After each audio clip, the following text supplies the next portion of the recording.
Good morning student, नमो नमः, सुप्रभातम। जैसा कि आप सभी जान रहे हैं कि ऑनलाइन कक्षाओं के माध्यम से हम और आप एक दूसरे से जुड़े हुए हैं।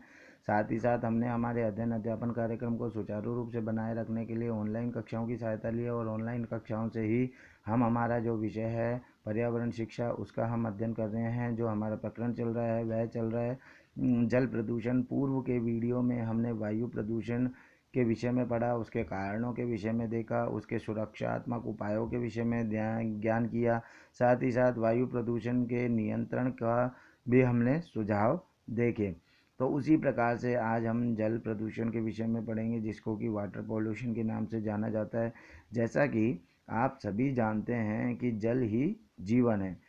जल के बिना कुछ भी नहीं है। आपने एक दोहा भी सुना होगा, रहीमन पानी रा किए बिन पानी सब सून, पानी गए न उबरे मोती मानस यूं।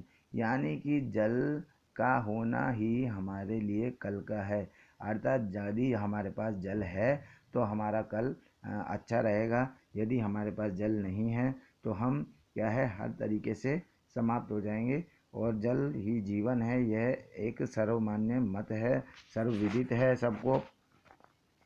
देखिएगा, जल ही जीवन है, यह मान्यता सर्वविदित है।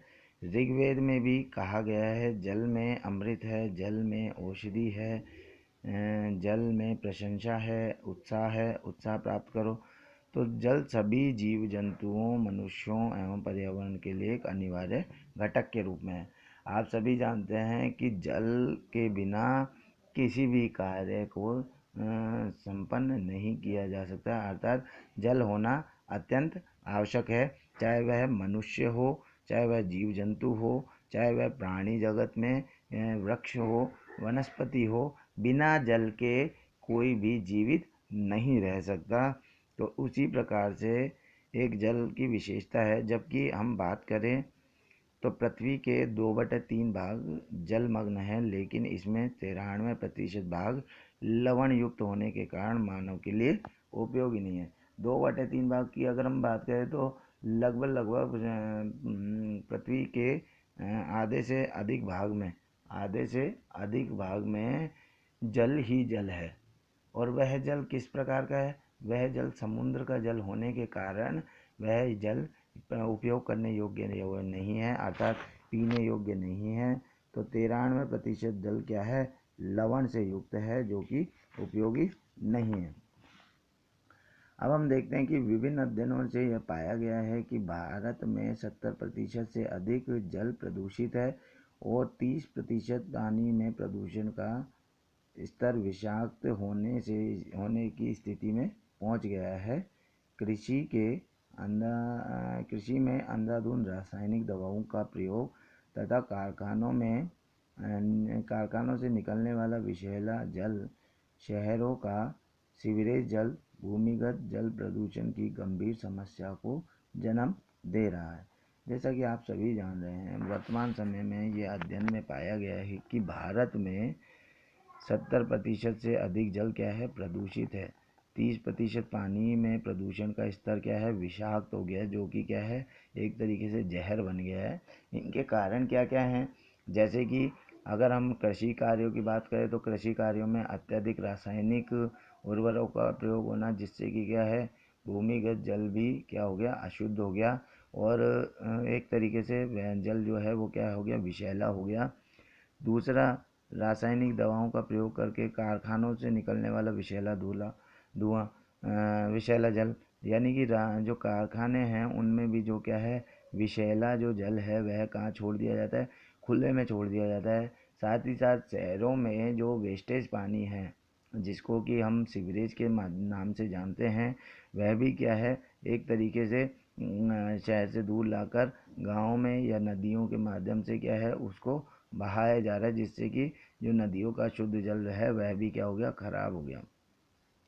हमारे पास जो गंगा, कुछ प्रमुख नदियां हैं, जैसे कि गंगा, यमुना, गंडक, घग्गर जैसी नदियां, और समुद्र के सभी प्रदूषित हो चुके हैं। इन नदियों में पूजन सामग्री, शहर का मलमूत्र, बहुत सारा कचरा, तरह तरह के उद्योगों का विषैला कचरा बिना सोचे बहा दिया जाता है। केवल गंगा में 25,000 किमी लंबे रास्ते में 9.79 लाख किलोग्राम कचरा प्रतिदिन बहाया जाता है। नदी के 7 करोड़ टन गंदगी प्रतिवर्ष समुद्र में पहुंचती है। हम देख रहे हैं कि ये समुद्र तक किस तरीके से कचरा पहुंचा जाता है, क्योंकि नदियों के माध्यम से कचरा समुद्र तक पहुंच जाता है। और नदियों में भी जैसे कि क्या है, हमारे द्वारा ही प्रदूषण किया जाता है। जैसे कि हमारा वेस्टेज जो है हम समुद्रों में डाल देते हैं, कूड़ा करकट, साथ ही साथ फैक्ट्रियों का जो विषैला जल होता है या वेस्टेज जल होता है वह भी कहाँ चला जाता है, वह भी एक तरीके से नदियों में चला जाता है। और नदियों के माध्यम से वह कहाँ धीरे धीरे कहाँ पहुँच जाता है, समुद्र में पहुँच जाता है। तो जल में आवश्यकता से अधिक खनिज लवण, कार्बनिक या कार्बनिक पदार्थ, संयंत्रों व कल कारखानों से निकलने वाला अवशिष्ट मलमूत्र, जीव जंतु, कूड़ा करकट आदि नदी, झील तथा समुद्रों में विसर्जित किए जाने से ये पदार्थ जल के वास्तविक रूप को नष्ट करके उसको प्रदूषित कर देते हैं, जिसका कुप्रभाव मनुष्य के व जीव जंतु के और वनस्पतियों पर पड़ता है। इस प्रकार से जल दूषित होना ही जल प्रदूषण कहलाता है।